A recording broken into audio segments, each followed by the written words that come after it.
Hi, my name is Nick Montaneri, and this will be my presentation of my case study of the nonprofit Landesa. So as an overview of this presentation, I'm going to take it in two parts. First, I will describe general information about Landesa, and then I'll go into the financial information of Landesa. In the general information, I will talk about its history and mission, programs offered, and their impact. For the financial info, I'll talk about the revenue and expenses, funding sources, and fundraising strategies. As you can see on the screen, there's Landesa's mission. Landesa's mission includes their cause, which is land rights for the world's poorest people, as well as who they work for, the 2.47 billion rural poor people. They further address how they accomplish their mission by establishing who they partner with, such as governments, and what they do, including designing and implementing laws and programs that provide their specific outcomes. These outcomes include providing opportunities, furthering economic growth, and promoting social justice. Landesa's focus has been on providing small plots of land to the rural poor, mainly to India and China, because it doesn't take much land, even as much as a tenth of an acre, to provide food, shelter, and even security. This is especially important for women. For example, in 2009, $200 million were provided by the government of India for a project that aimed to secure land rights to 22,500 impoverished girls, according to Stylinger 2011. Next, we can look at Landesa's leadership and how they structure themselves to accomplish their mission. Starting from the top, there is CEO Tim Hanstad, who took over as CEO in 2010 after Roy Posterman stepped down and joined the board of 15 members, which is quite a large board.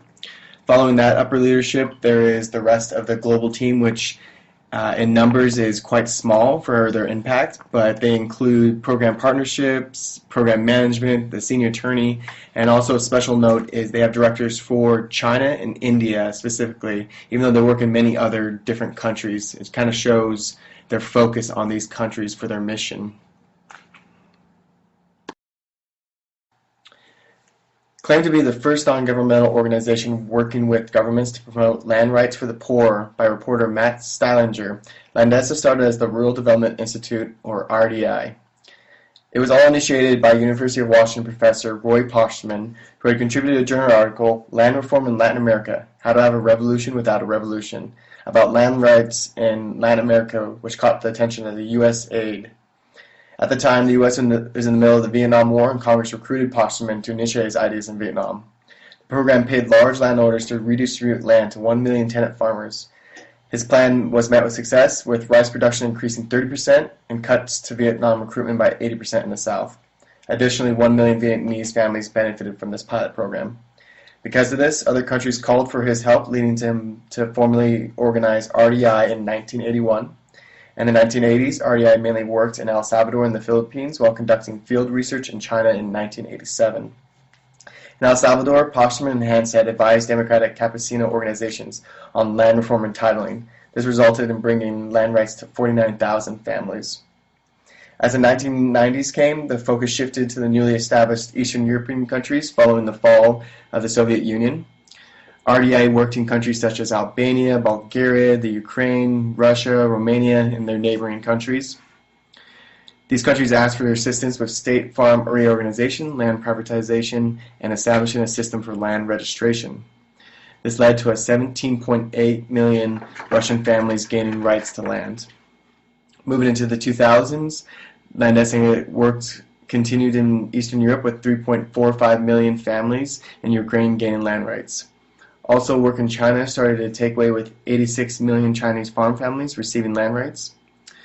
RDA began to expand and is then headquartered in Seattle, Washington in the 2000s. Roy Posterman stepped down and his former law student colleague Tim Hanstad became CEO. RDA becomes Landesa in 2010, 1 year after they established the first Center for Women's Lands Rights, according to their history on their website. This marks their shift in focus and prioritization of women's rights, along with their work in India, China, and now Africa. Next, we can look at the programs offered by Landesa. First, I can start with the Global Center for Women's Lands Rights that I mentioned on the previous slide. This center was created to strengthen women's property rights in law and practice in the countries in their work. It also created and maintains their Landwise library that provides laws and other resources affecting women's land rights. But their main program is directly working with governments, local communities, and community-based organizations to help poor rural individuals with land rights. So an example of this would be what they've done in India. So first they worked with the local researchers in India, and they found that the government land administrators were unable to identify and provide homestead plots to meet the government's goal of providing land to mainly poor and rural individuals. Second, they designed a program using village youth to identify poor families and to help those families through the process of obtaining land. Thirdly, Landesa advocated with the local government on the design and ways to implement it. Lastly, Landesa implemented the design in a pilot scale to prove its effectiveness so that it could be implemented throughout 7 districts of India. Outside of those programs, they also train local policymakers and service providers on land rights, as well as training local poor farmers on their land rights. So with all these programs and this history, what has been Landesa's impact? Well, with over 4 decades of land right work in 45 different countries, an estimated 105 million families have secured land rights. Of those 105 million families, 400 million people have been affected. In Landesa's 2014 annual report, they reported helping 2.23 million people to secure land rights. For this, Landesa provided 10,360 policymakers and service providers land-related legal awareness and training. Moreover, Landesa provided 31,000 rural poor individuals land-related legal training to better understand their rights. Lastly, Landesa helped change just 6 laws and policies for an estimated impact of 691 million people. That's a lot of people to impact. Moving on to the second part of this presentation, we'll just discuss some of Landesa's financials. First, we'll look at Landesa's expenses. Their total expenses for 2014 was $9,708,695, and this was for the year ended June 30th, 2014. As you can see in the diagram, 77% of these expenses went to the program services, leaving 23% for the operating costs, which is, in my opinion, a good percentage, including the 10% for fundraising. I say this because after watching the TED Talk by Dan Pallotta, I can appreciate a nonprofit dedicated to expanding the reach of influence by working to solicit more funds.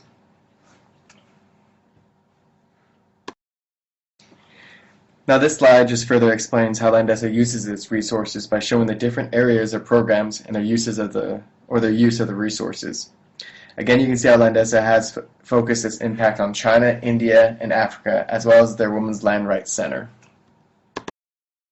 Now looking at the revenue side, Landesa's total 2014 revenue was $10,999,903. As can be seen, Landesa greatly relies on grants as a funding mechanism. Part of this is because they received a large $9 million grant from the On Foundation. It also shows their ability to effectively receive grants from multiple foundations. Although grants may dominate Landesa's revenues, fees for service is a steady source. As you can see, they get 13.3% of the revenue from that. And also they receive almost 12% from private donations that range from $1 million donations from Bill Gates to even just $1. Also of interesting note is that corporate giving is only 2.6%, which mirrors what our textbook said about corporate giving being viewed as much larger than what it is, but actually being 5% or less. Although on the other side, I know a lot of the grants come from corporate foundations, so still sort of comes from those corporations. So now to the meat of this presentation, fundraising strategies. So how does Landesa get all its money? Well, according to Wolf 1999, nonprofits need clear organizational goals and strategies. He explains how there's a 3-group system of major funders. Funders use a limited amount of time in deciding what organizations receive funding or grants. This effectively creates a quick system of dividing nonprofit funding requests into 3 piles: always yes, maybe, and always no. With a limited amount of funding and time for deciding, the largest nonprofits with great reputations are included in the always yes category, while most others fall within the other 2. What decides if an organization is a maybe or always no? A responsibly managed nonprofit will land itself in maybe piles and sometimes in yes piles. And Landesa lands in the always yes pile because it has a well-articulated mission and establishes strategic goals including their Land Post-2015 initiative and the use of 5-year plans. Landesa also utilizes monthly giving as promoted through their website to encourage private donations.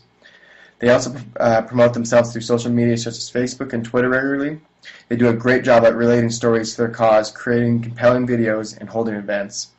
They do not utilize a monthly newsletter for raising funds. Instead, they mostly utilize their website receiving donations. As an organization that tries to spread awareness and knowledge, I feel it is best that they keep their solicitations just to their website, as they may lose credibility. To sum up Landesa's approach to fundraising in one word, professionalism. They seek to be seen as a knowledge center for land rights. And what you see through their social media, their website, and what other sources report of them, Landesa has built a strong reputation as a credible international NGO for helping alleviate people from poverty. Because of this, they were recognized as number 16 of the top 100 international NGOs by the Global Journal.